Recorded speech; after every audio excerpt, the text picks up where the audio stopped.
Hi, this is Tom Malloy, actor, comedian. You can catch me on www.tommalloy.com, and you're listening to my interview with Alain Goodman on gogoodman.com.au. Acting, writing, producing, directing, stand-up, dancing, motivational speaking, martial arts, computer expert, professional poker player.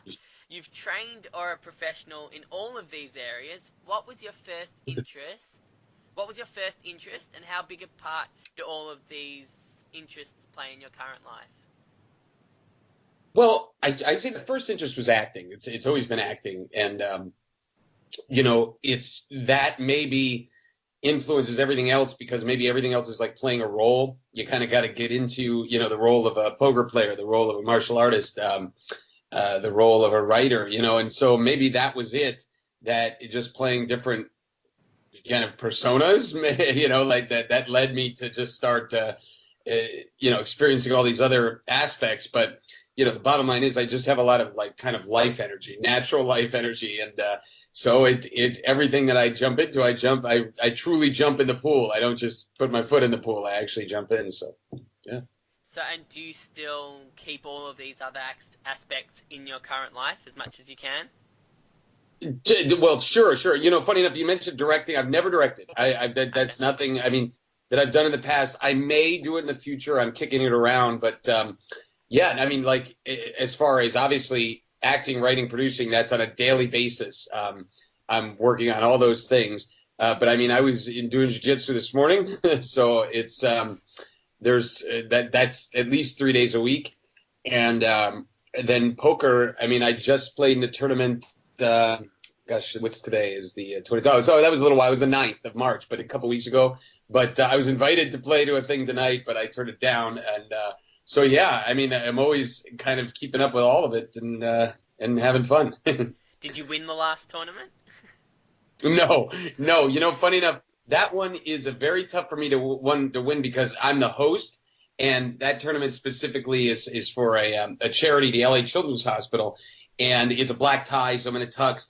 And it has the distinct feel of like a wedding. And since I'm like the host of the poker, I got to go around, hey, how you doing? Oh, you having a good time? So I'm playing while I'm doing that, hugging people for pictures. Yeah, it's the most, I just said it the last time. I go, I'm never winning this one. Like, there's no chance I'm ever coming close to winning this one unless I just want to ignore everybody already. But then you can, if you're greeting everyone, can't you peer over their shoulder and see what cards they've got? Bad idea. I could use the intros to just cheat next time. That'll be great next time.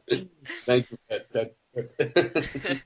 Who were the entertainers you were watching or looked up to growing up? Were they more comedy related or drama related? Well, it was a mix of both.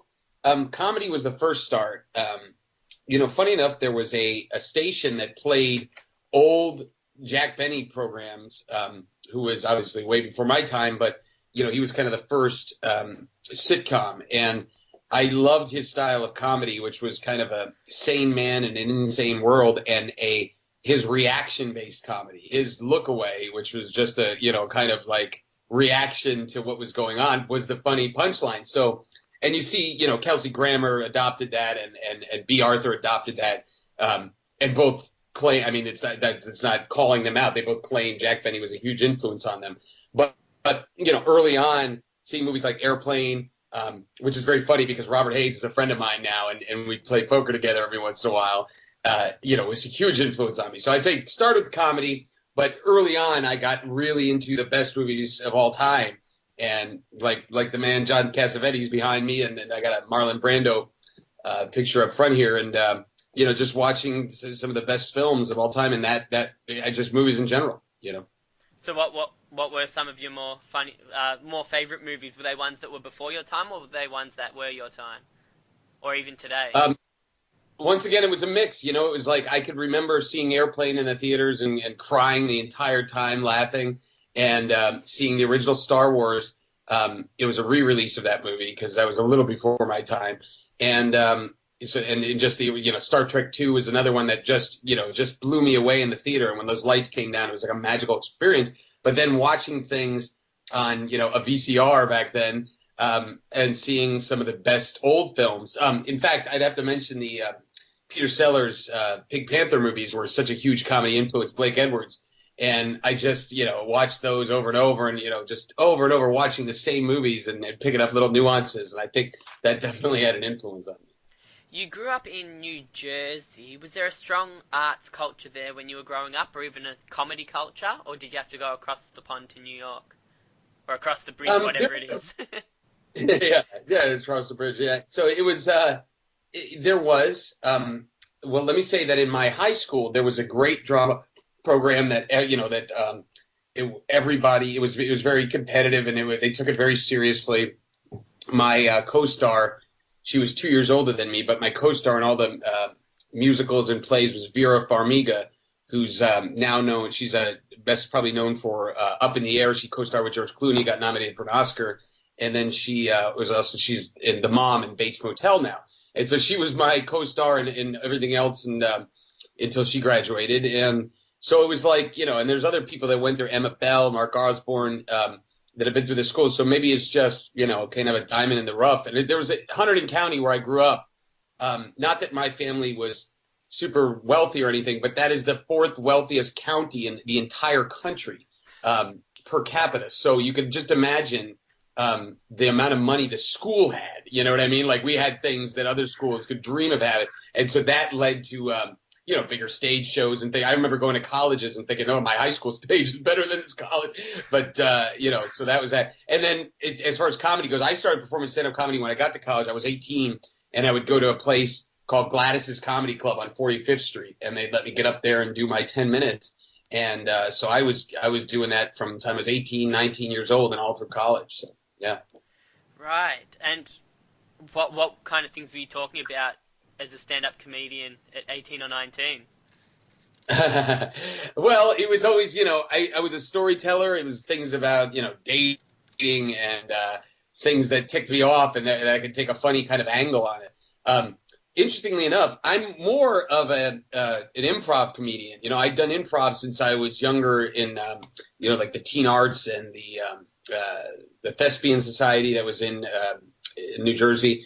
And so improv was my main thing. So when I would do the comedy, a lot of times I'd play with the crowd. But also I wanted to like almost write a new routine every night because I wanted something different. So I realized later on, looking back on it, I was just seeking improv more than stand-up comedy because comics literally have their set and they just refine their set. They may do it 300-400 times, the same exact jokes. I wanted that kind of experience. So as soon as I can get to the out west and I got to the IO, Improv Olympic West, it's Chris Farley, Amy Poehler, Tina Fey had all been through there. That was when I really felt like, okay, this is the comedy that I love. So you were, because I know like a lot of comedians, they get into writing first before they get into acting. Did you kind of get into both at the same time, or did the writing was that kind of influence from your comedy background after you got into acting, or what kind of came first? No, the acting came first. It was, I was Scott in the first time we were allowed to do a play was fourth grade, and it was Peter Pan. Peter Pan was a girl, and I was Captain Hook. So I've been acting since then, and then, funny enough that my middle school was 5th through 8th. It was kindergarten through 4th, 5th through 8th, and then 9th through 12th was the high school. In the 5th through 8th, there was no drama program. And I don't know why, but that just led me to be, acting out in class. And I was like the funny trouble kid that was always in trouble, you know what I mean? Like kicked out of class and just for, just causing a ruckus in the class and being funny. And some teachers, I was their best friend, and then other teachers just hated me. And so anyway, so I was doing all the acting performing first. I didn't really start writing until after when I started doing the comedy. So I wasn't confident that I could be a good writer until I started performing my own stuff and people were laughing. So then I was like, okay, I could do this. So, and that's where it came from. And you seem to remember all this pretty easily. Do you normally have such a good memory? I have for certain things, my God, yes. I have like this thing that I could do. If you told me a story, like I have family friends that told me a story of maybe their childhood or something where somebody, something happened when this guy and his dad went to a carnival one day. I can recount that story word for word back to those people like 20 years later, and they freak out when I tell them. I'll be like, well, remember when your dad took you to the carnival when you were younger? They were like, what? What are you talking about? So I can do that. But that being said, I don't want you to think I'm some memory crazy guy because you know how many times I walk into a place and like a Target and I'll be like, wait, what the hell am I here for? And I completely have blanked why I'm walking into Target. So I think it's certain things, stories are basically what I can recount just verbatim, but not certain little nuances. The memory is slipping. As long as you remember your kids' names. Yeah, exactly. Most of the time. Yeah. Yeah, right. You studied at a college just outside New York before you moved to LA, and most people make that big move to LA at some stage. Did those lessons you learned on the East Coast relate to culture on the West Coast? Well, I think there's a certain maybe work ethic that's a little stronger on the East Coast than there was in the West Coast. And also, I found that in New York City, that if you were an actor and you're auditioning, that was like the cream of the crop because New York City has Wall Street and it has doctors and lawyers and all different kinds, and LA has the movie business and the TV and the movie business, the entertainment business. So out there's a lot more people doing it, but the ones that are doing it and doing it successfully in New York are now the cream of the crop. So they come out there, and to me, it was, there's a lot of people in LA, and I'm a huge LA fan, by the way, and love the city and love all the people there because it's really almost rare to find somebody born and raised in LA. They're all from all countries in the world and all the states, in the U.S. because it's a destination city. But there are a lot of people there that are just wanted for the red carpets or whatever, or I'll hear something like, yeah, I gave the acting thing a try for 6 months. And it's like, you gave it 6 months. I knew going in that, I'll be 80 years old and still going, this is my year. This is the one where I'm getting the Oscar this year. So I committed 100%. And I think maybe that work ethic was just drummed into me. After moving to LA, you secured a cameo spot on Law and Order SVU, which I assume is a great gig for someone just starting life in LA. Did that initial gig come easier than you expected? 'Cause I think that was close to your first LA gig. No, well, funny enough, Law and Order SVU is shot in New York City, so that was in New York City. I wasn't in LA. Okay, yeah. So because there was another show I did called Kidnap there, but these were like 6-7 line type things where you went in, you auditioned, and you did it. The first big thing that I did in New York was this movie called Gravesend, which was I think it was in '98, and completely improvised film. But we were on the streets of Brooklyn, which is a kind of tough neighborhood, and we just kind of go up to a street corner. There'd be a gang of thugs, and we'd be like, "You guys want to shoot a fight scene?" And they'd be like, "Yeah," and then big fights would break out every night. And that's when I was going to college. But the first thing when I went to LA, yeah. So I mean, I was going out to LA. I had already done the movie The Attic and the movie called The Alphabet Killer, which was already getting kind of some pop. Me and Eliza Dushku and all that. So then I went out there with that. And gosh, 2 weeks after I landed in LA, I went to film Love and Dancing, which was me and Amy Smart and Betty White in New Mexico. So I was only there for 2 weeks before I was working. So how long were you in LA before things started popping up for you? Well, pretty quick. I mean, knew I was going out there, and I knew Love and Dancing was coming up, and so it happened. I guess looking back on the time schedule, I can't say the exact time, but it was right away we started shooting that movie because I remember coming back from that movie and feeling like, God, I really haven't experienced this city yet, and so. But so it was. I was going out there with, which I highly recommend to somebody coming from the East Coast. If you go out there with something, then you're kind of the hot item coming in. Unless you're just going out there like everybody else going, let's see what this city has. But if you're coming there with saying, I just finished this and this and this, well, then you have a lot more power. So. Right. So you say like people need to stay on the East Coast and actually get some good credits before they make the big move to LA and start from scratch. I think maybe that's a better way to do it. I can't. There's so many ways to do things, but I think that is a good way. If you're saying that you've made it in a place that's technically harder to make it in, and you're coming out there, well, then you're like the new kid. That's successful. So because there's so many aspects to your life and career, I've kind of got a bit of a snapshot here, and it's a page. It's about a page and a half, but I've tried to cover a little bit of everything. Which is what I like to try and do in an interview. When did you start developing an interest in the production side? Well, it was the movie. What happened was after Gravesend, the movie I told you about that we shot on the streets of Brooklyn.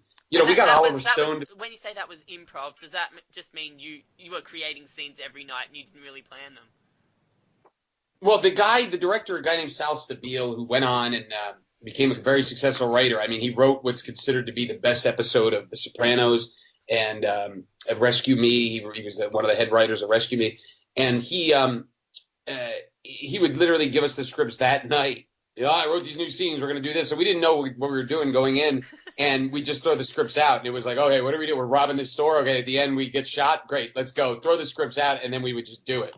And so it was completely improv. But like I said, we got Oliver Stone to produce it, and I was the second biggest role, and it was in theaters. And when I was hot in New York, definitely with that movie for 3 months. And then when that didn't turn into anything, I was losing roles to more established stars. I started learning every other aspect of the business. So all that, the production side of it and learning those things happened before I even went to LA. You're talking about 2004, 2005. And so I was really starting to just digest everything about the film business. And that's how I, started learning all the other things, the writing and the producing, from scratch. And, writing, I remember reading like 20 of the best screenplays of all time. So that set my bar super high. I equate that, so many people watch movies and then they think they could write movies. It's like, well, that's like watching open heart surgery and saying, I could do that, it's like that makes no sense. So they don't read scripts. And so I started by reading and then producing. I just had two great mentors, Amy Schoaf and Ison Robbins, who had done about 25 films. They're now up to about 35 films. And I just kind of shut up and listened and watched what they did. So, yeah. Do you know many people that just go and watch open heart surgery for the sake of it? Yes, it's a big thing in the States. You didn't know it's called hearting. No, it's no, but I mean, it's so many people just watch movies and I get scripts submitted to me all the time where in one page I could say they've never read an actual screenplay before. You know what I mean? It's misformatted. The flow is complete, and it's like, no, they didn't. They just watched a lot of movies and said, well, I could do that. Which is to me insane. So. Do you remember who some of the actors were that you were losing roles to? Were there any big names that you were coming across, that you were crossing paths with? That's great. You're going to post this? That's great. Well, I remember losing some roles. Ryan Felipe was one of them, because I believe we're the exact same age. And there's another guy who I don't even know if he's working anymore, but his name is Scott Wolf. And he was on one of those soapy type shows. But we all were the same age, same type at the time. And now we're still the same age, obviously, in the same time. But, they were, now I realize that I was kind of hot from Gravesend, but I wasn't, a sellable name. And so, of course, they would give it to that, But I remember one specific audition I had for 1-800-CALL-ATT, which was a big number at the time. And they were these little comedy scripts, and I was killing them. They were perfect for me. And I was going in, and I think they kept calling me back to just make them laugh because they would cry, and I'd put a little twist on them every time. And I thought, well, I got this one locked up. And then called my agent and said, what the hell happened with this commercial campaign? It was a whole campaign. And they said, well, now David Arquette's doing it. And it was like, great. So David Arquette, and he ruined him. I mean, no offense to I met the guy. He's a real nice guy. He made him kind of like annoying, and it didn't work. Like he just tore the comedy out. But obviously, clearly AT&T was like, well, we got a name now. So what the hell do we want with Tom Malloy? And there it was. So, and that's an interesting point that I can't remember who I was talking about this to a little while ago, that these days in Hollywood that marketability is maybe put above general talent on the pecking order. Mm-hmm. Sometimes when casting it, do you think that's happening, and do you think that's a good thing? Always. I mean, that's 100%. I don't think that that's a good thing. I think that it's a problem. Look, I love specifically, I'm a geek for horror movies. I still am. And there is not one horror movie ever that I have watched the trailer for and went, oh, Jessica Alba's in it. I could care less who the hell is in the damn movie. Is it scary? That's every horror fan in the history of horror goes, is it scary? That's it. And then they'll go to see it. And so, these studios, oh, well, we got to have Ethan Hawke in it. It's like, you don't have to have Ethan Hawke in it. You still have to have it promoted. And, so it's the same thing with these other films. Putting Ryan Reynolds as Green Lantern, which is like, and making completely throwing the actual idea of Hal Jordan out the window, and it's because it's Ryan Reynolds, But look at, I don't want to, just talk bad about anybody because obviously he nailed Deadpool. That role he was actually perfect for, but it's the studios saying that you think people wouldn't go to see Batman versus Superman if Ben Affleck wasn't in it, if it was Tom Malloy, not that I'm that role, but somebody that was right for Batman, that was perfect for the role. Do you think they wouldn't go see it? BS. No one cares. No one cares that it's Chris Pratt. They care that it's Guardians of the Galaxy and it's everywhere and the trailer looks cool and let's go see it. 300 was a perfect example.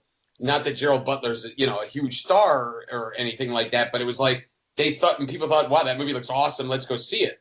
And then, of course, typical Hollywood, once it makes, they put Gerald Butler in everything. And it's like, well, yeah, that's because it wasn't him. It was the movie, and, I could go on, and obviously you can see that you hit a nerve here. But I know I've done well as an interviewer.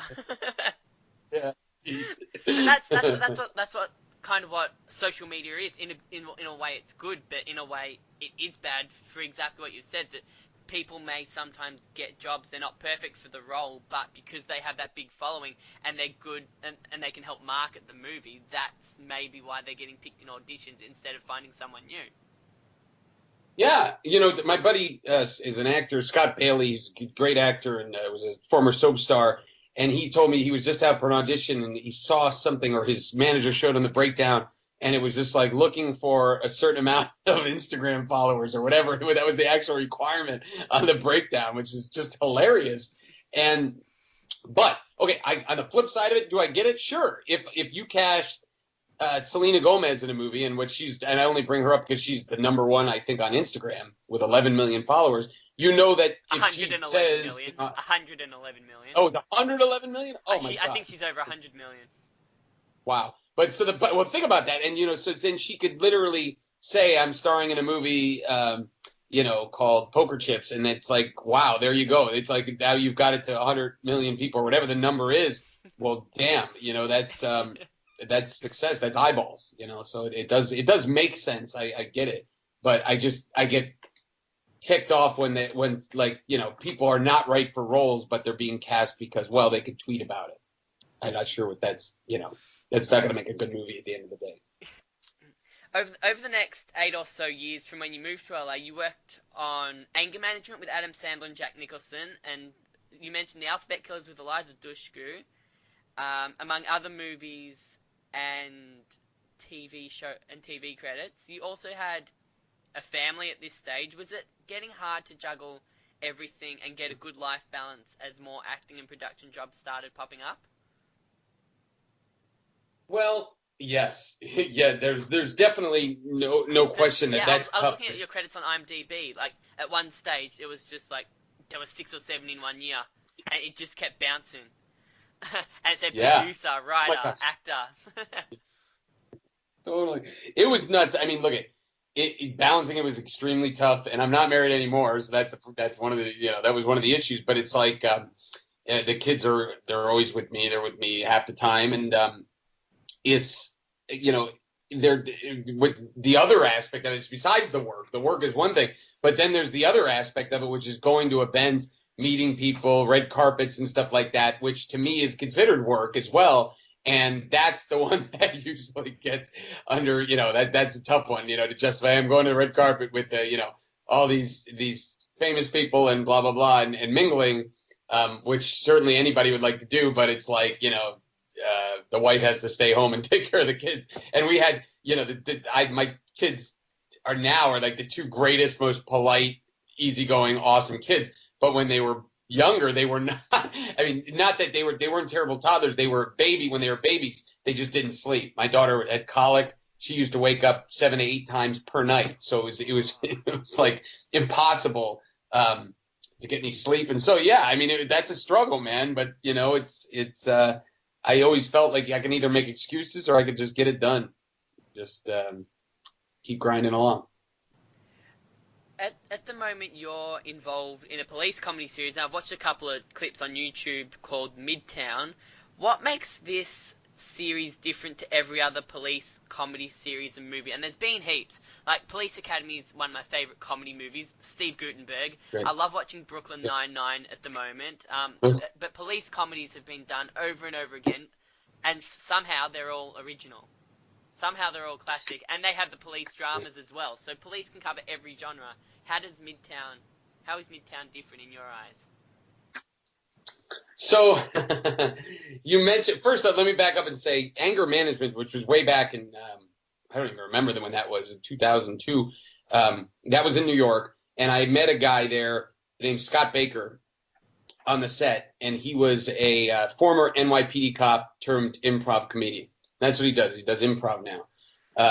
Up and down the East Coast, he's got a partner that he does that with. And so what we had with Midtown was we went and we said, what if we just put cop uniforms on and just improvise? Like, with we spent like nothing, a couple $100, crappy cameras, went in the cop car and said, let's talk about coffee, go. And we improvised. And completely made up. We put it on YouTube, 3 sketches, and we got 400,000 hits over 3 sketches. And it was like, wow. I mean, like, so we felt we had something. Then we got it onto Amazon through a distributor. And, now it's about 30,000 views a month. People are watching it. And, some people are like, oh, it looks like crap, because we did shoot it for no money. But then some people are like, this is the funniest thing ever. But what we have, as far as to answer your question about uniqueness, is cops love it, because we have a format that we stick to, which is we are not bad cops. We're not like Reno 911 or Police Academy, where you're inept, where those are funny in the situations they're in, especially Reno police, because they're Reno police. It's a very, they shoot themselves in the foot. It's funny. We wanted to be New York City cops, great at what we do, good cops, but we're just jerks to each other and to everybody else, like just idiots. And so that format we tried to keep, and that's what we wanted in the Fuzz. And who knows I don't know if Brooklyn 99, if that's what they do, but I don't think so. I think they're playing it a little like ineptness. But what we wanted to do was never crap on the cops, especially NYPD is kind of very respected as far as the police go, versus LAPD, which is totally not respected for years. And so but cops in general love it. And so that was the format that we stuck to. Good cops, we know what we're doing, we know the rules, but we're just jerks. We're, it's like high school guys with guns is what we called it. And that seems to work. Yeah. Are you keen to keep a finger in multiple roles, in multiple genres for as long as you can, or do you have a preferred genre that you like to do? Well, the answer to that is comedy would be the thing that I like to do the most. And I think that's the one that comes the most natural. But funny enough, I was talking to a manager just recently at a dinner, and I was like, that's, he kind of saying that's probably why you're not like an A-list star, is you're playing too many different roles. So he was like, you need to just play, a certain role. And, like for example, Jack Black, not to name drop, is a friend of the family. Like, we've known him for years, and I play in his poker tournament. I won his poker tournament last November, his charity thing. And he is definitely a type. He's played the one type, and he's played that same type for his movies. And that you got him so that Hollywood goes, oh, that's what Jack Black. We got this. Oh, this is a Jack Black role. You know what I mean? And I could point to 20 other actors, A-list people that, oh, this is a Ryan Reynolds role, except for Green Lantern. This is a Ryan Reynolds role. This is it. And you could do that with people that play their types. And so this guy was basically telling me, start playing your type, play who you are more. And I'd never played my type in a movie until this last movie I did called Screamers. Before that, it was always acting. It was a tough guy on the street. It was this or that. It was a dramatic role. It was an autistic guy in the movie The Attic. It was a police investigator. It was all these different roles.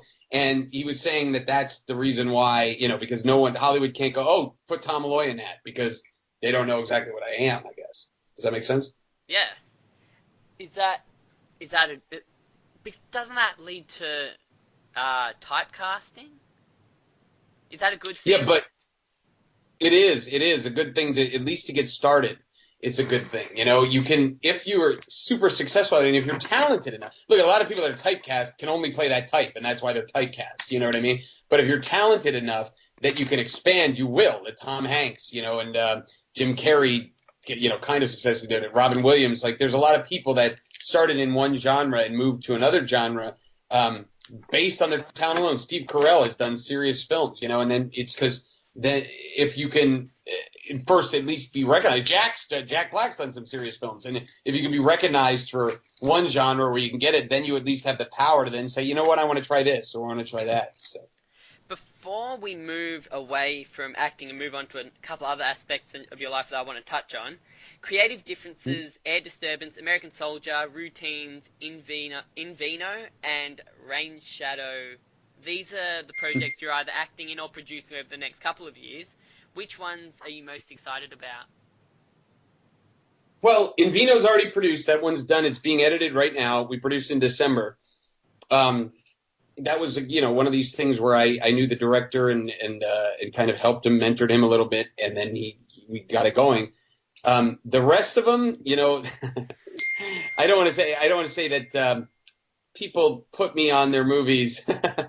Well, people will attach me to their movies name-wise to see if they can get the movie going based on the fact that I've gotten a lot of movies going. And so I will say that I'm not sure any one of the other ones besides In Vino are actually going to happen. They're not my productions. None of those are my movies. Those are movies that people have attached me to, either roles or as a producer or both. And I don't think I would venture to say that, maybe one would happen, but not all. Definitely, guaranteed, not all of them. What I'm doing right now, I'm developing a romantic comedy / dance movie, and that's what I'm focusing on. That, and we're doing a comic book type project for YouTube. So those two things are the ones that I'm developing. And so other than that, I haven't listed those yet because I'm still in the early stages and I don't want to put them out there yet. Some people get an idea. Your ideas. No, but it's not even that. It's like some people get an idea for a movie or get a script and then they immediately put it on IMDb and then it's like, great, it's going to sit there for 3 years now before anything happens. And the movie's going to get old before it even started shooting. So I don't do that. And, I put it on there probably after we're done shooting, unless I feel like before it's going to get some leverage for me. But it's the projects, the dance movie and the comic book thing. Those are the two things I'm working on. And will they be available for me to see in Australia?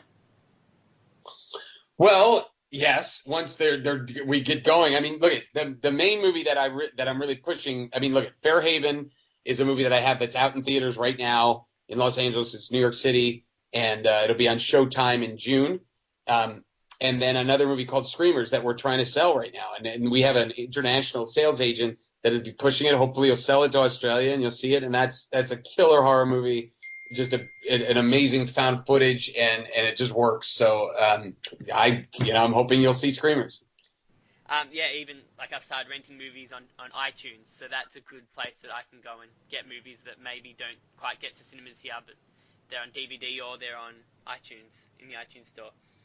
I heard in an interview where you talk about learning to play poker because it was a great networking tool. You said you started reading a lot of books about it. Do you think you have a bit of an obsessive personality in that you try to learn something, in that if you try to learn something new, you cram and learn it as quick as possible? I mean, even speaking to you now, you've got a really good memory, you've got a lot of energy. Do you think that relates to a bit of an obsessive personality?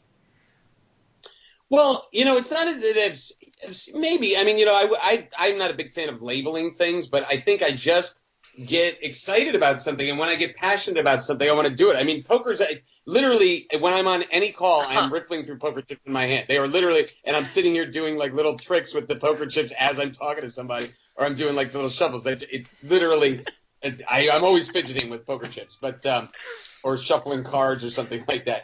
But I also felt that it was smart for me to learn. I realized early on in the tournaments, okay, I was starting getting these tournaments, learning how to play, but I got no respect unless I was a good player. No one really, it doesn't matter how big a star you were. If you couldn't play and you're an idiot, people were kind of laughing behind your back. So I just wanted to get better as a kind of defensive type of thing. But then I just really started enjoying the game and getting excited about it. But look, there's a fun story that I don't think I've told on an interview before, that my in-laws used to love to tell when I was married, and which is this. Here's what I'll say. You can beat me at a lot of things. There's so many sports. Basketball, I'm horrible at. There's so many things I'm bad at.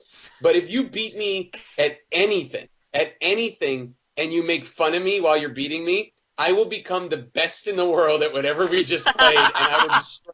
And what happened was there was a card game that was played. It's played in England and is played in just at this upstate New York where all my in-laws are from, called euchre. It's an old card game, and they would all play it. That was like their fun pastime game, and they would literally rip on me because I never played a game like that where you're playing with a partner across the boards. I was always playing games of cards. So they were making fun of me for so long that I'm like, all right, that's it. And this is going back like about, 10, 15 years. I downloaded a computer version of the game, and I must have played that game 10,000 times. You're going to love this story. And plus you're also going to think I'm crazy after this. I played the game about 10,000 times and started developing techniques on what I could do with the game. Then I went back up to Rochester, New York, upstate New York, and literally destroyed everybody. Like these are people that have been playing for 20 years, 30 years, 40 years, crushed them all. Even still, there's a lot of luck, but I was winning like 90% of the time. And not only that, I wrote a book. It was called Advanced Euchre Concepts. How many copies did it sell? It was like, not only did I master the game, I wrote a book that was available online for a while. It's called Advanced Euchre Techniques, and it was my style of playing. So the big joke about the in-laws was like, you can't beat Tom at anything because he will literally go master it and then write a book on it, and that's what I did. So that was a famous Malloy story for a while. How many so copies yes, did it I'm sell? sure you think I'm crazy. Did it sell a lot of copies? No, it was the time, I think the internet, the ebook thing was not as big at the time. Like we had some books like print on demand, but the ebook hadn't really caught on back then, but I did it as such an FU to them. I could care less about the sales of the damn book. I just did it as like I should have put a picture of me giving them the finger on the back cover, dedicated to my in-laws. But yeah, I mean, I still every once in a while play the game. So. I mean, and that's funny, but I mean, as someone that's kind of a bit of a fan of comedy, to me, and like I'm not going to label you or anything because I'm not any kind of psychologist, but I know I can appreciate that there's a lot of psychology in humor, and guys like Jim Carrey and Robin Williams, Robin Williams was very obsessive when it came to his style of comedy. And they go into their own little world, and that's why I think there's a lot of mental illness present in the comedy industry, and that may not have hit you, but in saying that, from watching some of your things and from talking to you, I can see that kind of excited personality and maybe a little bit of obsessive. It may not be obsessive, but that's I guess, does that come from your comedy side, or is that you in general as a person? Are you an analytical person? Do you analyze a lot of things for like comedy-wise? Over and over. And I'll watch something on Saturday Night Live and thought, oh man, if they just did it this way, it might have been a little funnier. Or I just, they could have ended with this thing and that'd be a little funnier. So I do overanalyze it. But as far as like a mental illness or anything goes, in any situation, it's how you perceive it. And I perceive my energy and obsession with things as a positive thing. And so it's when you start perceiving it as a bad thing, like, oh, I can't do this and I can't, that's all I can do is think about, poker or something like that. That's when it's a bad thing versus my belief is always like, I'm having so much fun thinking about poker, And so I think in any type of thing, if you approach it in the right fashion, you can turn it into something positive. I remember when I was playing this role of an autistic guy in the movie The Attic, I met with all these people that had Asperger's syndrome and autism. And there were some things that they were talking about that I'm like, God, that's so, you could use that, like there's obsession where they couldn't get something out of their mind. And I was thinking, man, that's a quality that I maybe feel that I had a little bit. And you could use that quality. They could have used that quality for a certain extent. And you see some people that did do it. Some people that are autistic and do these amazing things, like the woman that did that they made the movie on that I forget her name right now, but that did the new kind of ways to like harvest beef and stuff like that. And she's autistic and she just focused her mind on a positive thing. So with that, whatever you have that you can perceive it as, oh, this is a huge problem for me. Once I jump into something, I can't stop. or I could look at it as, man, once I jump into something, I can't stop. I love it. So it's the same way to look at it, and just perception is that the key is perception is reality, and my perception is, I guess, more positive. So do you have that ability to step back at any given moment and say, look, I may have gone too far into this, I've got to take a step back? Do you have that ability to do that instantly? Yes, I was talking to somebody recently. I don't have what's called an addictive personality at all. I really just don't. And maybe that's the reason why I do so many things, because I don't get addicted to any of them. And the flip side of that is I get sick of certain things after a while. I could do something, if I go to a restaurant too many times, I'm like, I'm sick of this restaurant now, like I'm just, I'm done with it. And so, so I don't get addicted to things. And I was talking to an old actor. I won't even bring up his name because I don't want to expose anything about him, even though he's kind of open with it. But he was talking about addiction to cocaine in the 80s. And, I've never done illegal drugs or anything like that. And, I just was asking him what that was about. And I told him, I see what you're saying and all that. And I said, I wouldn't get addicted to anything. I just can't. I don't have an addictive personality. And he said, well, I envy you. And I was like, well, time out. And I was like, you have been married for what? And I think it's like 35 years. So he's clearly addicted to his wife. It's like, I can't stay in a relationship. I can't stay in anything because it's like I get sick of everybody. So I think that there's a plus side and a minus side to that. And there's definitely a minus side to not being addicted to anything. So it's not all wine and roses, I guess. So has this, I guess, eager, excited part of your personality ever got you into trouble or led to a bad decision? Has it ever got you in trouble? Has being too excited or being too keen maybe got you, I don't know, into a role you weren't suited for, or got you into a game that maybe is dangerous, or got you into the wrong crowd or something like that? Have you got an exciting story? No, I mean, I can't think of that specifically. Look, when I travel anywhere, I have that excitement and that enthusiasm. And so I've been to places in like India and Turkey where I've, just walked the streets and I was just walking around. I just, I remember at one point going to Turkey and they had these incredible jeans. They were clearly counterfeit looking back on it. But I was like, wow, these are, Dolce & Gabbana jeans for $20, and so the guy, it was like, I got better ones upstairs, my friend. And I went upstairs. There was like no windows, and I'm in this room, and I thought, I don't even have a cell phone on me right now. I'm in the middle of church by myself, and I'm like, am I gonna have to fight my way out of this? And but thankfully nothing happened. So I think, look, your enthusiasm is the only times I'd say nothing got me in a dangerous situation, but you could get hurt emotionally. And now I think as I get older, I'm less emotionally attached to anything, but except my kitties and my two little kids are the only thing I'm really emotionally attached to. And so, but it used to be you get hurt because you get excited about a project, a film, and then someone's like, oh, this is great, it's so exciting, and then when it wouldn't happen or you wouldn't get a role, like your heart would break every time. And so that's a problem. That's where it could be, really brutal, or when somebody lets you down or somebody accuses you of something you didn't do or something like that, you would feel those things. I used to joke that, my insides are like 85 years old, like just destroyed from all this stress and all that stuff. But now I just don't. Maybe it's because I meditate every morning. I wake up, the first thing I do is meditate for 15 to 20 minutes every morning.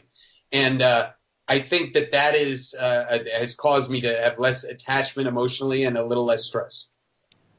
So, I mean, as an actor, do you let yourself get emotionally attached to a role if you're confirmed as having that role, so you can portray it in a way that you're happy with? Is that something like actors have to be able to turn on that emotional attachment and turn it off whenever you need to? Oh, God, yes. In fact, I just had this conversation with a bunch of actor friends that, like, if you're doing a movie where, like a love movie, and you don't actually fall in love with that person, believe that you're in love with the person, you're not as good an actor as you should be. And that's why, people are always down on actors, and I'm such a supporter of actors, but people are always down on actors because, oh, they're marrying and they're cheating and they're sleeping on their wives. And it's like, yeah, right. You know what? You don't get how tough that is to separate those things sometimes, because if you can, successfully just turn it on and fake it, well, then maybe you're not going as deep as you should be going as an actor. And that's a problem, and that's an issue. You know, I remember when I did Love and Dancing with Amy Smart, there was no, you know, we were just romantic in the movie. We didn't have, I was married at the time and she was either engaged or about to be engaged. But after that whole movie, you know, and 2 months of, you know, telling her in the movie how much I loved her, it was like, I remember going back to my house and my regular life and being like, feeling like depressed. And then I'm like, oh my God, I broke up with somebody. If you think about it, you got this person in your life all the time that you are truly, as if you're a good enough actor, you're believing that you're in love with, and then suddenly they're not in your life anymore. That's tough, man. You know, and that's something that you got to get. You know, that's a big question. You know, but it's something you have to deal with as an actor. That's the profession it shows. So. Did Amy Smart feel the same way? Oh, I don't know.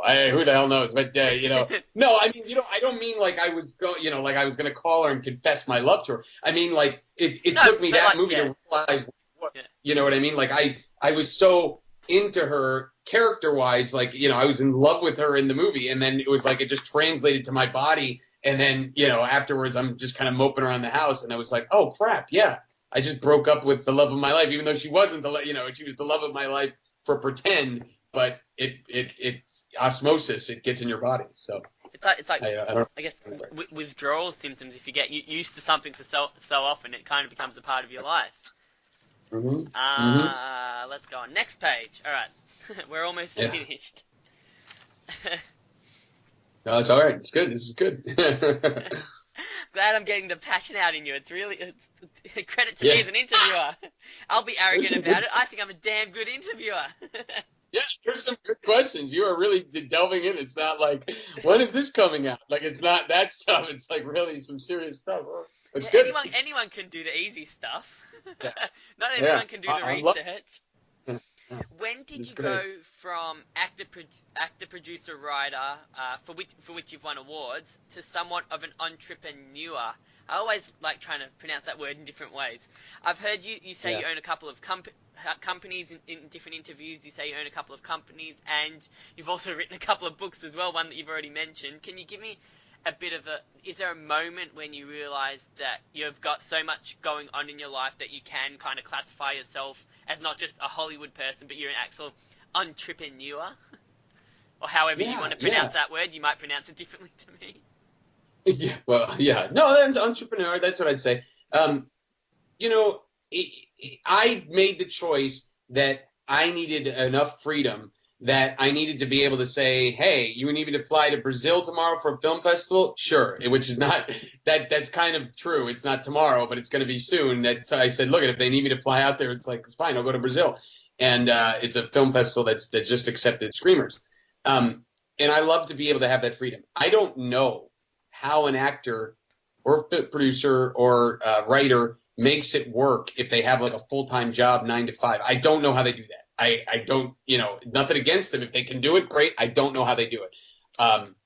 I needed to have that flexibility and freedom. At the same time, I have 2 kids and, you know, a lifestyle that I want to maintain. So I have to make money.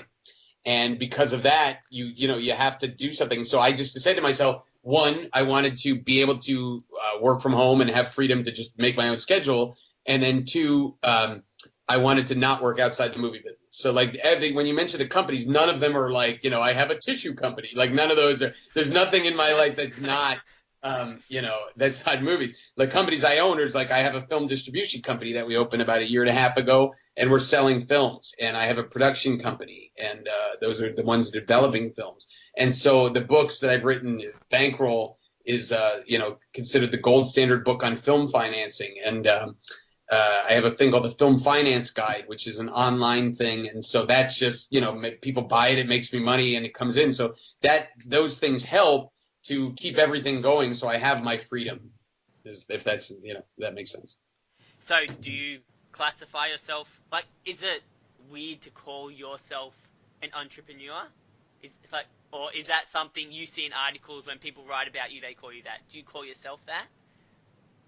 Yeah, you know, I would say that yes, I have no problem with that. I think it's great. I would say that I'm, you know, I'm self-employed, you know, and you know, and I think that that's, you know, entrepreneur is the best way to look at it, because you know, so many actor friends that I had are broke or, or secretly have to do another job. And I feel bad for them sometimes because I know that they just want to be acting. And so, look, I can't say that it's the greatest thing in the world, even though I'm so thankful for everything I have and everything that I do. It's maybe sometimes I envy, or don't envy it. I look and I say, oh, man, maybe I'd be more well known as an actor if I just did the acting, if I just focused on that 100%, because maybe it's muddied the waters a little bit. So somebody can look and say, you're a distributor, you're a producer, writer, like, which one are you? And they can't just say Tom's a comedy actor. That's, which might have been an easier path. But at the end of the day, I love it all. And I feel like when I'm on set, you cast me in a movie, somebody casts me in a movie, I know more than just the guy that's the actor. You know what I mean? Because I've been in every spot of it, and I can help, and I can bring other cast members, I can bring sales and things like that. So I think I'm the most complete. I mean, who was it? Dick Cook, who was the head of Disney Studios, probably the most beloved studio executive of all time, created the Pirates of the Caribbean franchise, one of the greatest. He started as a ride operator at Disney in 1970. All he did was start the ride for the whatever the ride was. I met him and I asked him, because the joke was he worked the Pirates of the Caribbean ride, and I met him at Arts Deli in Studio City. I introduced myself. And I said, I just want to verify that story. Did you start working as a ride operator? He said, yes, but it wasn't the Pirates of the Caribbean ride. He told me what the other ride was. I just don't remember what it was. But, from a ride operator making part-time minimum wage to the head of the studio, you're going to know much more than anybody else in that studio. You see what I'm saying? Yes. I've heard you talk also about some of your key networking techniques as well. What are some of your networking tips? Because as an entrepreneur, and it must be useful having all those different strings to your bow as well. Where did you learn your networking? Where did you get your networking skills from? Look, at the networking skills came from reading books and watching other people do it, but also just my own trial and error. But, there's a couple things that I do, I'd say maybe different or better than certain people. One of it is that, say I go to a networking party with yourself and Melanie, and we all three of us go. Most people that do that, just because we're comfortable with each other, will sit and talk to you and talk to Melanie the whole night.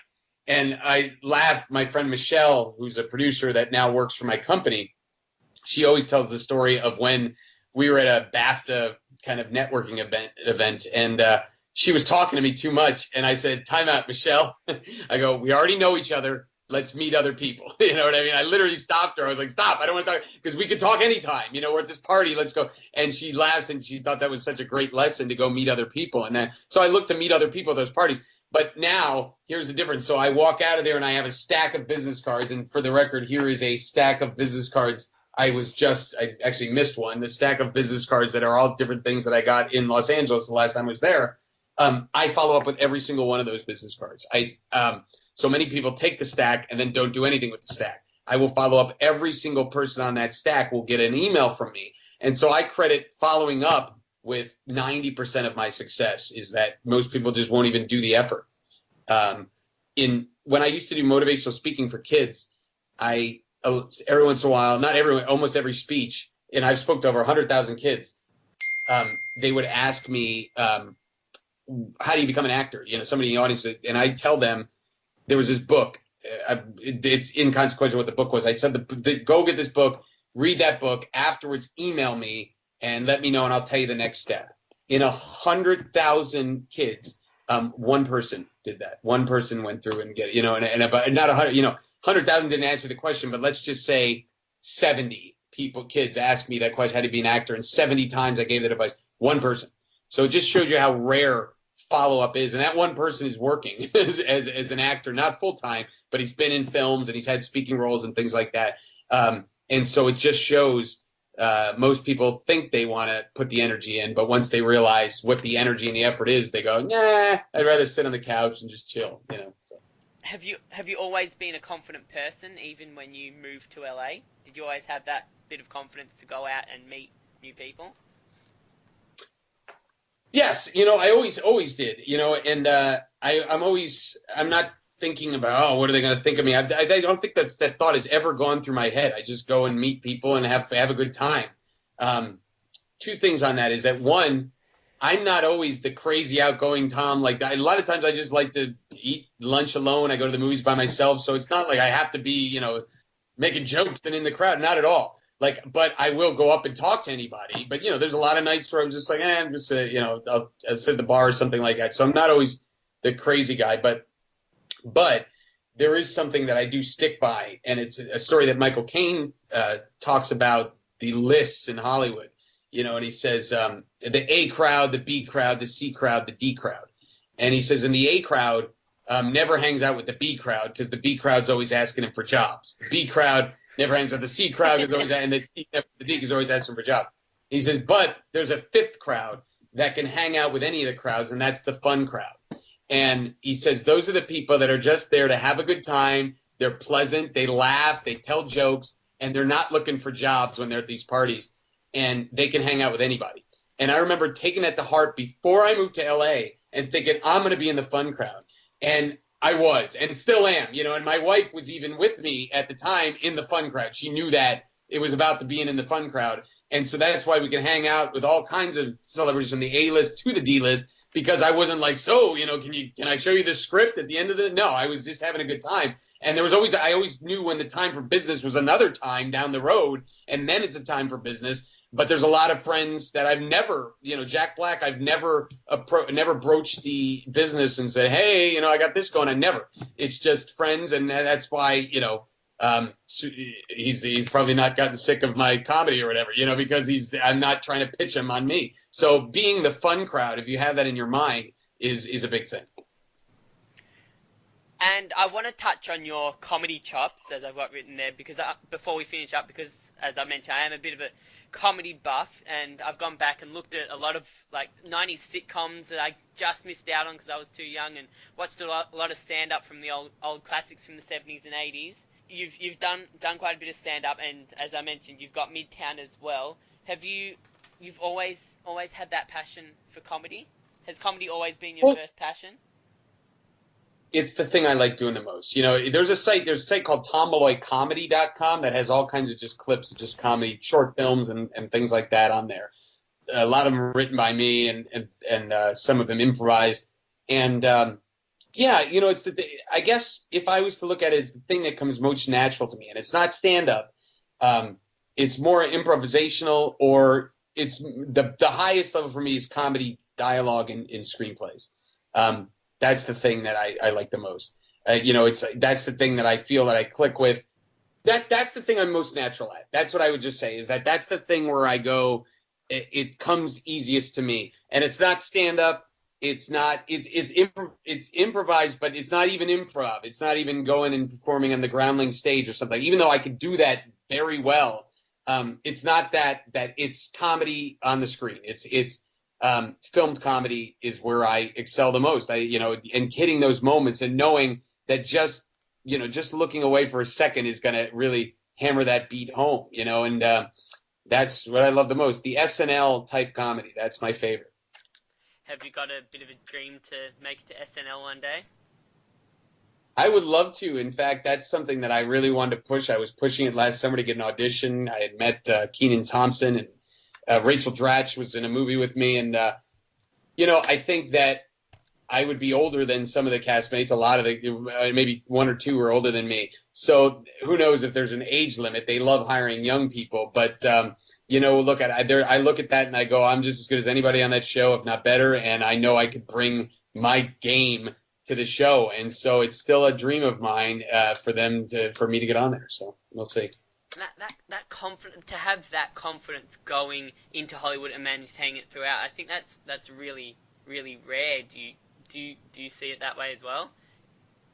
Yeah, I look at it's not, I'm not arrogant or conceited or anything. I'm confident in my ability, and I know I can bring it, and I'm always willing to say, let me just prove it, But I remember I was in this acting class that was a big acting class, and it was like the hot acting class to get in, and the guy that was teaching it, when he would, you'd be doing a scene, and when he'd say cut, immediately every other person, even if they were pretty good, decent actors, every other person in the class would be, I'm sorry, I meant to do it this way. They're immediately apologizing. I was the only one that when he would say cut, It was like, what did you want me to do? Like, because then I was looking at it as he was a director. So I always looked at it as, here's my game. Here's what I'm bringing. I'm giving you my stuff here. You don't like it, tell me. What do you want me to do? Oh, you want me to do it a little bit more sad? Okay, fine. Let's do it. Boom. Let's go. And so I was never like, I'm so sorry. I was never like, okay, you didn't like that. I'll give you something else. And I'll keep giving you until you go, yes, that's exactly what I was looking for. Or that's super funny. I even stood my ground. If it was like, nah, I didn't like that, I would, I think actually that worked. Check it again. So I always, that was a confidence just saying, I know what I feel works. I have my game. And funny enough, when you have that confidence, when you see other people that are talented in comedy or anything like that, you love it. You're never like jealous or insecure, like, oh, God, this guy's so lucky. No, I go, that's funny. Like, that's great. And I think that's to see somebody that has a talent is great. And I appreciate it more because I know what I can bring.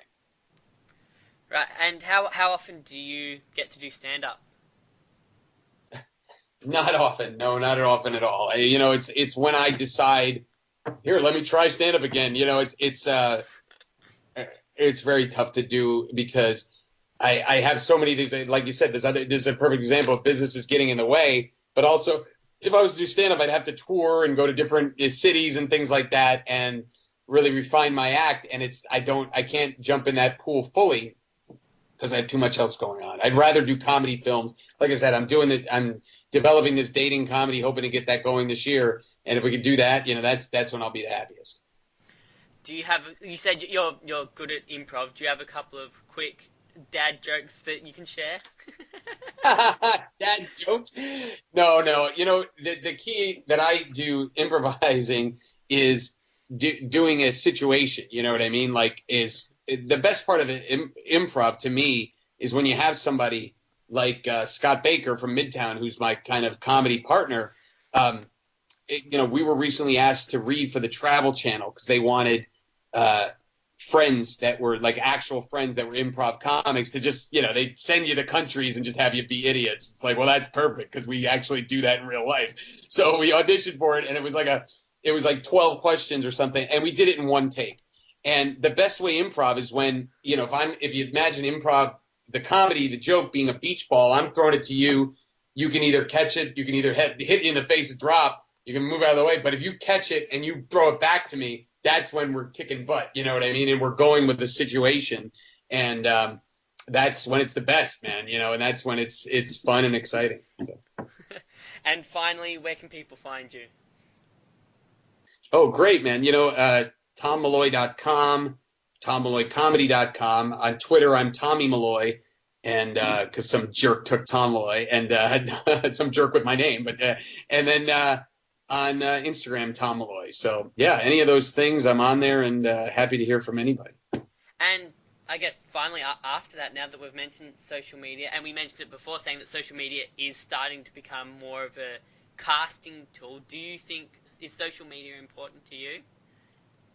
Because you've got so many other aspects of your life, do you kind of put a bit of an emphasis on social media or not?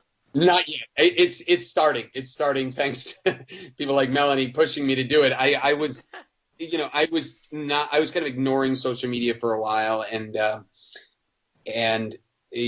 just posting pictures of my kids on my Facebook account. That was about it. That was all I was doing. So I'm looking at it now, and maybe a little bit later the game I'm coming in, but I'm verified on Twitter and things like that, and starting to look back and say this is something I need to push. So I'll get into it, and maybe a year from now I'll have a huge following. You'll be like, well, he said he was going to do it, but it's something that I need to go delve deeper in. Let's just say. Do you like it? I love Instagram. I love being able to post photos, and they're fun and things like that. I love. Can you easily draw the line between things you're happy to share and things that you want to keep to yourself? Have you got that line easily? Yeah, I think so. I think that the key is I love interacting with people, and in a fun way. Some fans or something like that. That's super fun for me. And it, joking around.